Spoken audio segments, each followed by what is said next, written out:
Unveiling the mystery of Bridezilla, understanding the term. Hello everyone, welcome to our channel, your one-stop destination for learning English with ease and fun. Today, we have a fascinating topic to discuss, the term Bridezilla.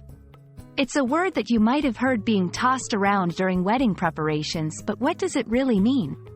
Whether you're a language learner, a bride-to-be, or just someone interested in English phrases, this video will help you understand everything about Bridezilla.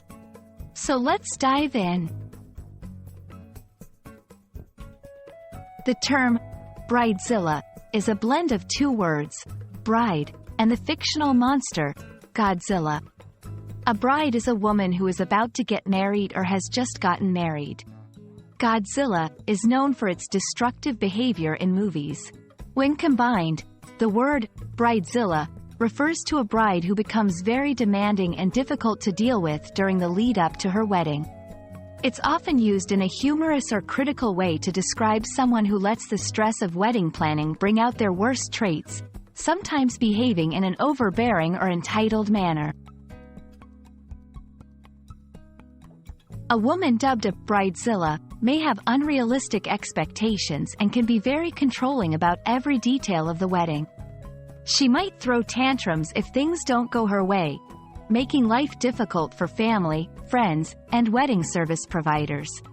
For instance, a Bridezilla may insist on an expensive wedding dress outside her budget or demand that her bridesmaids lose weight or change their appearance to fit her vision of the day.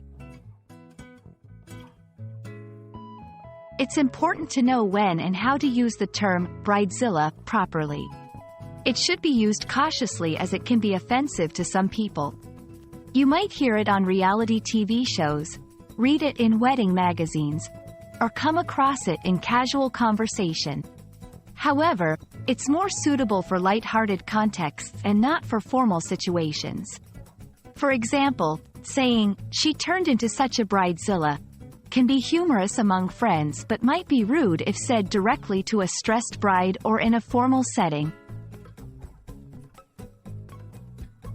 The term Bridezilla has made a significant impact on popular culture. It has spawned television shows and brought attention to the pressures and expectations around weddings. Understanding this term also reflects a larger cultural commentary on the stress and commercialization of wedding planning in many societies. And that wraps up our journey into the word Bridezilla. We hope this video has given you a clear understanding of this unique term and its place in English vocabulary. Remember, learning a language is not just about the words but also about the culture and stories behind them. Thanks for watching, and we look forward to bringing you more exciting English language learning content. Don't forget to practice using Bridezilla in the right contexts. Happy learning, and see you next time!